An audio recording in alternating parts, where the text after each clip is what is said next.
नमस्कार, प्रांजल ज्ञान गंगा में आप सभी का स्वागत है।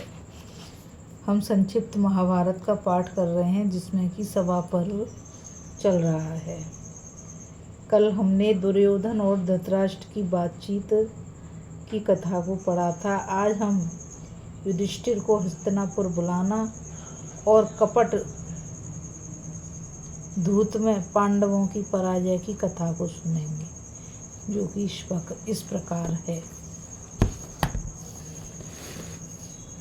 वैशंपायन जी कहते हैं, जन्मेजय, अब राजा धृतराष्ट्र ने अपने मुख्यमंत्री विदुर को बुलाकर कहा कि विदुर, तुम मेरी आज्ञा से इंद्रप्रस्थ जाओ और पांडुनंदन युधिष्ठिर को शीघ्र ही यहाँ बुला लाओ। युधिष्ठिर से कहना कि हमने एक रत्न जड़ित सभा जिसमें सुंदर शैया और आसन स्थान स्थान पर सुसज्जित हैं बनवाई हैं, उसे वे अपने भाइयों के साथ आकर देखें और सब इष्ट मित्रों के साथ धूत क्रीड़ा करें। महात्मा विदुर को यह बात न्याय के प्रतिकूल जान पड़ी। उन्होंने इसका विरोध करते हुए धृतराष्ट्र से कहा, आपकी ये आज्ञा मुझे उचित नहीं जान पड़ती। आप ऐसा कदापि ना करें। इससे आपके पुत्रों में बैर विरोध और गृह कलेश हो जाएगा, जिससे सारे वंश का नाश हो सकता है। धृतराष्ट्र ने कहा, विदुर, यदि देव विरोधी नहीं हुआ तो दुर्योधन के बैर विरोध से भी मुझे कोई दुख नहीं होगा। संसार में कोई स्वतंत्र नहीं, सब देव के अधीन हैं। तुम ज़्यादा सोच विचार न करके मेरी आज्ञा स्वीकार करो और परम प्रतापी पांडवों को यहाँ ले आओ। विदुर जी की इच्छा न होने पर भी धृतराष्ट्र की आज्ञा से विवश होकर शीघ्रगामी रथ पर सवार हो इंद्रप्रस्थ गए। वहाँ की जनता ने स्वागत पूर्वक उन्हें धर्मराज के ऐश्वर्यपूर्ण राज मंदिर में पहुँचाया। राजा युधिष्ठिर बड़े प्रेम से उनसे मिले। युधिष्ठिर ने उनका यथोचित सत्कार करके पूछा, विदुर जी, आपका मन कुछ खिन्न सा जान पड़ता है। आप सकुशल तो आए हैं ना?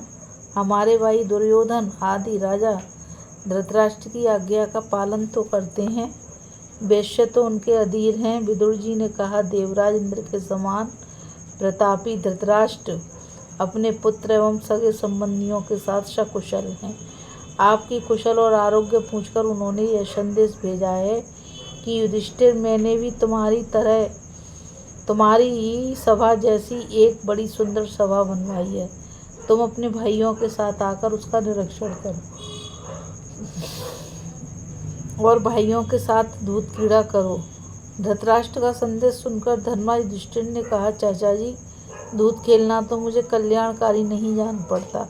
वह तो केवल झगड़े बखेड़े की जड़ है। ऐसा कौन भला आदमी होगा जो जुआ खेलना पसंद करेगा? इस संबंध में आपकी क्या सम्मति है?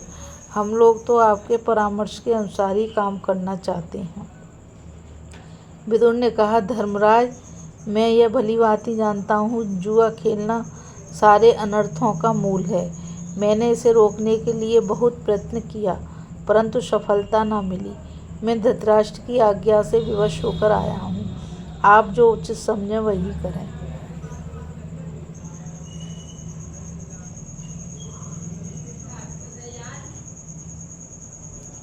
युधिष्ठिर ने पूछा, महात्मन, क्या वहाँ धृतराष्ट्र के पुत्र दुर्योधन, दुशासन आदि के सिवा और भी खिलाड़ी इकट्ठे हैं? हमें किनके साथ जुआ खेलने के लिए बुलाया जा रहा है? विदुर जी ने कहा, गांधार राज शकुनी को तो आप जानते ही हैं। वे पासे फेंकने में प्रसिद्ध हैं। पासों का निर्माता सबसे बड़ा खिलाड़ी है। उसके अतिरिक्त विवशति, चित्रासेन, राजा सत्यव्रत, पुरुमित्र और जय आदि भी वहाँ विद्वान हैं। युधिष्ठिर ने कहा, चाचा जी, तब तो आपका कहना ही ठीक है। इस समय वहाँ बड़े बड़े भयानक और मायावी खिलाड़ियों का जमघट है। अस्तु, सारा संसार ही देव के अधीन है, कोई स्वतंत्र नहीं। यदि धृतराष्ट्र मुझे न बुलाते तो मैं शकुनी के साथ जुआ खेलने के लिए कदापि न आता। धर्मराज ने विदुर जी से ऐसा कहकर आज्ञा की कि प्रातःकाल द्रौपदी आदि रानियों के साथ हम सब भाई हस्तिनापुर चलेंगे। तैयारी पूरी हो गई। प्रातःकाल चलने के समय युधिष्ठिर की राज्य लक्ष्मी उनके रोम रोम से फूट पड़ती थी। हस्तिनापुर पहुंचकर धर्मात्मा युधिष्ठिर भीष्म, द्रोण, कर्ण, कृपाचार्य तथा अश्वत्थामा के साथ विधि पूर्वक मिले। तदंतर वे सोमदत्त, दुर्योधन, शल्य, शकुनी, शमागत, राजा दुशासन आदि भाई जयद्रथ एवं समस्त कुरुवंशियों से मिलजुल कर राजा धृतराष्ट्र के पास गए। धर्मराज ने पति व्रता गांधारी एवं प्रजाचक्षु पितातुल्य धृतराष्ट्र को प्रणाम किया। उन्होंने बड़े प्रेम से पांडवों का सिर सूंघा। पांडवों के आगमन से कौरवों में बड़ी प्रसन्नता हुई। धृतराष्ट्र ने उन्हें रत्न जड़ित महलों में ठहराया। द्रौपदी आदि स्त्रियां भी अंतःपुर की स्त्रियों से यथा योग्य मिली। दूसरे दिन प्रातःकाल ही सब लोग नित्य कर्म से निवृत्त होकर धृतराष्ट्र की नवीन सभा में गए। जुए के खिलाड़ियों ने वहां सबका सहर्ष स्वागत किया। पांडवों ने सभा में पहुंचकर सबके साथ यथा योग्य प्रणाम, आशीर्वाद, स्वागत, सत्कार आदि का व्यवहार किया। इसके बाद सब लोग अपनी अपनी आयु के अनुसार योग्य आसन पर बैठ गए। तदंतर मामा शकुनी ने प्रस्ताव किया, धर्मराज, यह सभा आपकी ही प्रतीक्षा कर रही थी। अब पासे डालकर खेल शुरू करना चाहिए। युधिष्ठिर ने कहा, राजन, जुआ खेलना तो छल रूप और पाप का मूल है। इसमें ना तो क्षत्रियोचित वीरता प्रदर्शन का अवसर है और ना तो इसकी कोई निश्चित नीति है।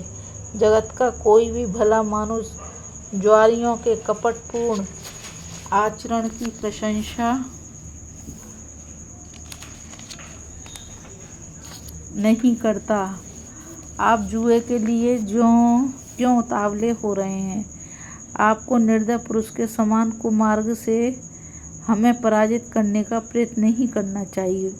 शकुनी ने कहा, युधिष्ठिर, देखो, बलवान और शस्त्र कुशल पुरुष दुर्बल एवं शस्त्रहीन के ऊपर प्रहार करते हैं। ऐसी धूर्तता तो सभी कामों में है। जो पासे फेंकने में चतुर है वह यदि कौशल से अनजान को जीत ले तो उसको धूर्त कहने का क्या कारण है? युधिष्ठिर ने कहा, अच्छी बात, यह तो बतलाइए, यहाँ के इकट्ठे लोगों से मुझे किसके साथ खेलना होगा और कौन दाव लगावेगा? कोई तैयार हो तो खेल शुरू किया जाए। दुर्योधन ने कहा, दाव लगाने के लिए धन और रत्न तो मैं दूंगा, परंतु मेरी ओर से खेलेंगे मेरे मामा शकुनी। जुआ प्रारंभ हुआ।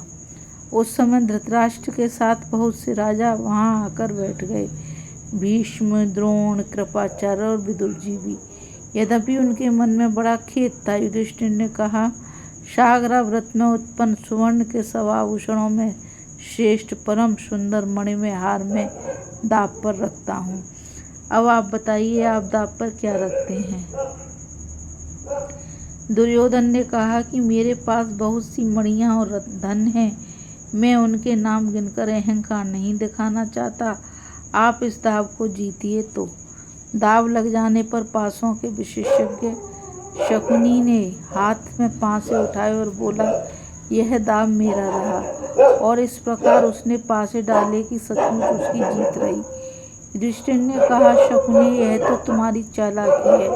अच्छा, मैं इस बार 1,18,000 मोहरों से भरी थैलियाँ, अक्षय धन भंडार और बहुत सी सुवर्ण राशि दाव पर लगाता हूँ। शकुनी ने, इसको भी मैंने जीत लिया, यह कहकर पासे फेंके और उसी की जीत हुई। युधिष्ठिर ने कहा, मेरे पास तांबे और लोहे की संदूकों में 400 खजाने बंद हैं।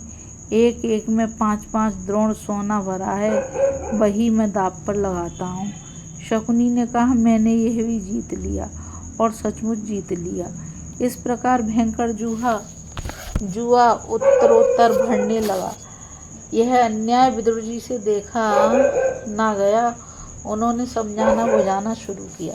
विदुर जी ने कहा, महाराज, मरणासन्न रोगी को औषध अच्छी नहीं लगती, ठीक वैसे ही मेरी बात आप लोगों को अच्छी नहीं लगेगी। फिर भी मेरी प्रार्थना ध्यान देकर सुनिए। यह पापी दुर्योधन जिस समय गर्भ से बाहर आया था, गीदड़ के समान चिल्लाने लगा था। यह कुलक्षण कुरुवंश के नाश का कारण बनेगा। यह कुल कलंक आपके घर में ही रहता है, परंतु आपको मोहवश इसका ज्ञान नहीं। मैं आपको नीति की बात बतलाता हूँ। जब शराबी शराब पीकर उन्मत्त हो जाता है, तब उसे अपने शराब पीने का भी होश नहीं रहता। नशा होने पर वह पानी में डूब मरता है या धरती पर गिर पड़ता है। वैसे ही दुर्योधन जुए के नशे में इतना उन्मत्त हो रहा है कि उसे इस बात का भी पता नहीं कि पांडवों से बैर विरोध मोल लेने का फल इसकी घोर दुर्दशा करेगा। एक भोजवंशी राजा ने पूर्ववासियों के हित के लिए अपने कुकर्मी पुत्र का परित्याग कर दिया था। भोजवंशियों ने दुरात्मा कंस को छोड़ दिया था और भगवान श्री कृष्ण के द्वारा उसके मारे जाने पर वे सुखी हुए थे। राजन, आप अर्जुन को आज्ञा दीजिए कि वह पापी दुर्योधन को दंड देकर ठीक करे। इसे दंड देने पर ही कुरुवंशी सैकड़ों वर्ष तक सुखी रह सकते हैं। कोए या गीदड़ के समान दुर्योधन को त्याग कर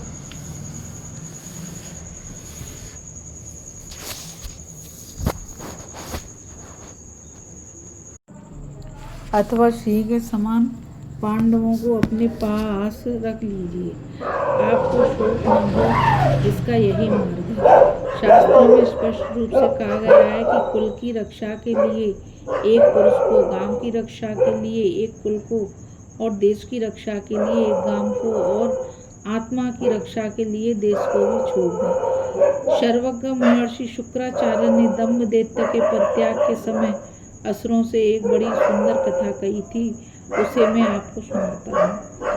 उन्होंने कहा था कि किसी वन में बहुत से पक्षी रहा करते थे। वे सब के सब सोना उगला करते थे। उस देश का राजा बड़ा ही लोभी और मूर्ख था। उसने लोभवश अंधे होकर एक साथ ही बहुत सा सोना पाने के लिए उन पक्षियों को मरवा डाला, जबकि वे अपने घोंसलों में निरीह भाव से बैठे हुए थे।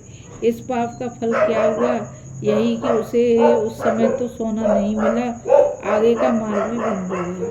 मैं स्पष्ट कह देता हूँ कि पांडवों की महान धनराशि पाने के लालच से आप लोग उनके साथ द्रोह न करें, नहीं तो उसी लोभांध राजा के समान आप लोगों को भी पीछे पछताना पड़ेगा। राजर्षि भरत की पवित्र संतानों जैसे माली उद्यान के वृक्षों को सींचता है और समय समय पर खिले पुष्पों को चुनता रहता है, वैसे ही आप पांडवों को स्नेह जैसे सींचते रहिए और उपहार रूप में उनसे बार बार थोड़ा थोड़ा धन लेते रहिए। वृक्षों की जड़ में आग लगाकर उन्हें भस्म करने के समान पांडवों का सर्वनाश करने की चेष्टा मत कीजिए। आप निश्चय समझिए, पांडवों के साथ विरोध करने का फल यह होगा कि आपके सेवक, मंत्री और पुत्रों को यमराज का अतिथि बनना पड़ेगा। ये सब इकट्ठे होकर रणभूमि में आएंगे, तब देवताओं के साथ आप स्वयं इंद्र भी इनका मुकाबला नहीं कर सकेंगे। शम्यो, जुआ खेलना कलह का मूल है। जुए से आपस का प्रेम भाव नष्ट हो जाता है, बड़े भय के बनाव बन जाते हैं। दुर्योधन इस समय उसी विपत्ति की सृष्टि में संलग्न है। इसके अपराध से प्रतीप, शांतनु और ब्राहिक के वंशज घोर संकट में पड़ जाएंगे। जैसे उन्मत्त बैल अपने सींगों से अपने आप को ही घायल कर दे लेता है, वैसे ही दुर्योधन उन्मादवश अपने राज्य से मंगल का बहिष्कार कर रहा है। आप लोग स्वयं विचार कीजिए, मोहवश अपने विचार का तिरस्कार मत कीजिए। महाराज, अभी आप दुर्योधन की जीत देखकर प्रसन्न हो रहे हो, परंतु इसी के कारण शीघ्र युद्ध का आरंभ होगा, जिसमें बहुत से वीर मारे जाएंगे। आप बातों में तो जुए से विरोध प्रकट करते हैं, परंतु भीतर से उसे चाहते हैं। यह विचारहीनता है। पांडवों का विरोध बड़े अनर्थ का कारण होगा। प्रतीप और शांतनु के वंशजों, आप लोग इस सभा में दुर्योधन आदि की व्यंग्योक्ति और कड़ी बातें सहन कर लें, परंतु इस अज्ञानी के अनुयायी बनकर धधकती आग में न कूदें। ये जुए के पागल जब पांडवों का भरपेट तिरस्कार कर लेंगे और वे अपना क्रोध न रोक सकेंगे, तब घोर उपद्रव के समय आप लोगों में से कौन मध्यस्थ होगा? महाराज, आप तो जुए के पहले भी कोई दरिद्र नहीं थे, धनी थे, फिर आपने जुए से धन बटोरने का उपाय क्यों सोचा? यदि आप पांडवों का धन जीत भी लें तो इसमें आपका क्या भला हो जाएगा? आप पांडवों का धन नहीं, पांडवों को ही अपनाइए, फिर तो उनकी सारी संपत्ति अपने आप ही आपकी हो जाएगी। इस पहाड़ी शकुनी के दूत कौशल से मैं अपरिचित नहीं हूँ। यह छल करना खूब जानता है। बस अब बहुत हो चुका। यह जिस राह आया है उसी राह शीघ्र से यहाँ से लौटा दीजिए। पांडवों के साथ लड़ाई मत कीजिए। दुर्योधन ने कहा, विदुर, यह कौन सी बात है कि तुम सदा शत्रुओं की प्रशंसा करते हो और हम लोगों की निंदा करते हो? हमने अपने स्वामी की निंदा करना तो कृतज्ञता है। तुम्हारी जीव तुम्हारे मन की बात बतला रही है। तुम भीतर ही भीतर हमारे विरोधी हो। तुम हमारे लिए गोद में बैठे सांप के समान हो और पालने वाले का गला घोटने पर उतारू हो। इससे बढ़कर पाप और क्या होगा? क्या तुम्हें इसका भय नहीं है? तुम समझ लो कि मैं चाहे जो कर सकता हूँ। मेरा अपमान मत करो और कड़वी बात भी मत बोलो।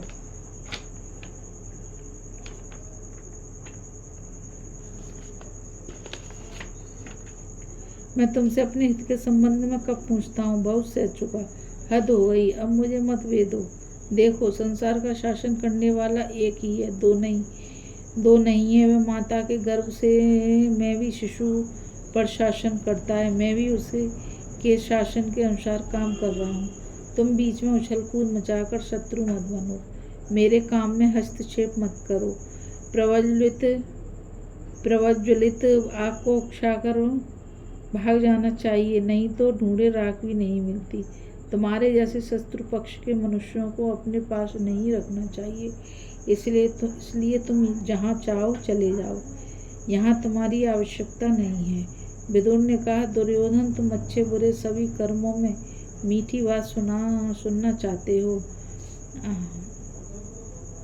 अरे भाई, तब तो तुम्हें स्त्रियों और मूर्खों की सलाह लेनी चाहिए। देखो, चिकनी चुपड़ी कहने वाले पापियों की कमी नहीं है, परंतु वैसे लोग बहुत दुर्लभ हैं जो अप्रिय है किंतु हितकारी बात कहें सुने। जो अपने स्वामी के प्रिय अप्रिय का ख्याल न करके धर्म पर अटल रहता है और अप्रिय होने पर भी हितकारी बात करता है, वही राजा का सच्चा सहायक है। देखो, क्रोध एक तीखी जलन है। वह बिना रोग का रोग है, कीर्तिनाशक और घोर दुर्गंध युक्त है। इसे शत्रु ही शमन कर सकते हैं, दुर्जन नहीं। तुम इसे पी जाओ और शांति प्राप्त करो। मैं सर्वदा धृतराष्ट्र और उनके पुत्रों के धन और यश की बढ़ती चाहता हूँ। तुम्हारा जो इच्छा हो करो। मैं तुम्हें दूर से नमस्कार करता हूँ। विदुर जी मौन हुए। शकुनी ने कहा, युधिष्ठिर, अब तक तुम बहुत सा धन हार चुके हो। यदि तुम्हारे पास कुछ और बच रहा हो तो दाँव पर रखो। युधिष्ठिर ने कहा, शकुनी, मेरे पास असंख्य धन है, उसे मैं जानता हूँ। तुम पूछने वाले कौन? आयुत, प्रयुत, पदम, अर्बुद, खर्व, शंख, निखर्ग, महापद्म, कोटि, मध्यम और परार्ध तथा इससे भी अधिक धन मेरे पास है। मैं सब दाँव पर लगाता हूँ। शकुनी ने पाशा फेंकते हुए कहा, यह लो, जीत लिया मैंने। युधिष्ठिर ने कहा, ब्राह्मणों और उनकी संपत्ति को छोड़कर नगर, देश, भूमि, प्रजा और उसका धन मैं दाँव पर लगाता हूँ। शकुनी ने पूर्वज छल से पाशे फेंककर कहा, लो, यह भी मेरा हो रहा। अब युधिष्ठिर ने कहा, जिनके नेत्र लाल और सिंह से कंधे हैं, जिनका वर्ण श्याम और भरी जवानी है, उन्हीं नकुल को, हाँ, अपने प्यारे भाई नकुल को मैं दाँव पर लगाता हूँ। शकुनी ने कहा, अच्छा, तुम्हारे प्यारे भाई राजकुमार नकुल भी अधीन हो गए? और पाशे फेंककर उसने फिर कहा, हमारी जीत रही। युधिष्ठिर ने कहा, मेरे भाई सहदेव धर्म के व्यवस्थापक हैं, इन्हें सब लोग पंडित कहते हैं। अवश्य मेरे भाई सहदेव दाँव पर लगाने योग्य नहीं है, फिर भी मैं इन्हें दाँव पर रखता हूँ।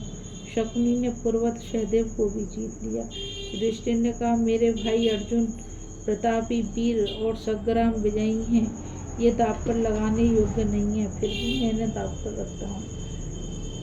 शकुनी ने फिर छल से पासे फेंककर अपनी जीत घोषित कर दी। युधिष्ठिर ने कहा, भीमसेन हमारे सेनापति हैं, ये अनुपम बली हैं, इनके कंधे सिंह के समान हैं, भौहें चढ़ी रहती हैं, गदा युद्ध में प्रवीण हैं और सर्वदा शत्रुओं पर क्रोधित रहते हैं। मेरे भाई भीमसेन अवश्य ही दाव पर रखने योग्य नहीं है, फिर भी मैंने दाव पर रखता हूँ। शकुनी ने इस बार भी अपनी जीत बतलाई। युधिष्ठिर ने कहा, मैं सब भाइयों में बड़ा और सबका प्यारा हूँ, मैं अपने आप को दाव पर लगाता हूँ। यदि मैं हार जाऊंगा तो तुम्हारा काम करूंगा। शकुनी ने कहा, यह मारा और पास से फेंककर अपनी जीत घोषित की। शकुनी ने धर्मराज से कहा, राजन, तुमने अपने को जुए में हार कर बड़ा अनर्थ किया है, क्योंकि दूसरा धन पास रहते अपने को हार जाना बड़ा अन्याय है।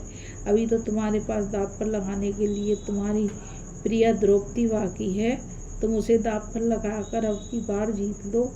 युधिष्ठिर ने कहा, शकुनी, द्रौपदी सुशीलता, अनुकूलता और प्रियवादिनी आदि गुणों से परिपूर्ण है। वह चरवाह और सेवकों से भी पीछे सोती है, सबसे पहले जागती है, वह सभी कार्यों के होने न होने का ख्याल रखती है। हाँ, उसी सर्वांग सुंदरी लावणमयी द्रौपदी को मैं दाव पर रखता हूँ। यद्यपि ऐसा करते समय मुझे महान कष्ट हो रहा है। युधिष्ठिर के ऐसा कहने पर चारों ओर से धिक्कार की बौछारें आने लगी। सारी सभा शुद्ध हो गई, सभ्य राजा शोकाकुल हो गए। भीष्म, द्रोण, कृपाचार्य आदि महात्माओं के शरीर पसीने से लथपथ हो गए। विदुर जी ने सिर पकड़कर लंबी सांस लेते हुए मुंह लटकाकर चिंताग्रस्त हो गए। धृतराष्ट्र हर्षित हो रहे थे, वे बार बार पूछते थे, क्या हमारी जीत हो गई? दुशासन, कर्ण आदि की खल मंडली हंसने लगी, परंतु सभासदों के नेत्रों में आंसू बह रहे थे।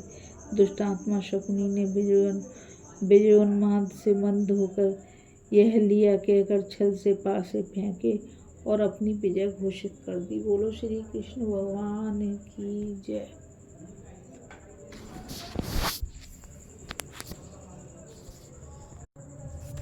अभी हम युधिष्ठिर को हस्तिनापुर में बुलाना और कपट धूत में पांडवों की पराजय की कथा को पढ़ और कल हम कौरव सभा में द्रौपदी की कथा को पढ़ेंगे।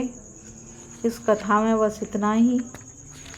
आज इस कथा को यहीं विश्राम देते हैं और आप मुझ गीता रावत को आज्ञा दीजिए। कल फिर मिलेंगे एक नई कथा के साथ। और मैं आप सभी से यही कहना चाहूँगी कि इस चैनल को ज़्यादा से ज़्यादा लाइक, शेयर और सब्सक्राइब कीजिए, ताकि ये अमूल्य ज्ञान अधिक से अधिक लोगों तक पहुँच सके। राधे राधे, जय श्री कृष्ण, नमस्कार।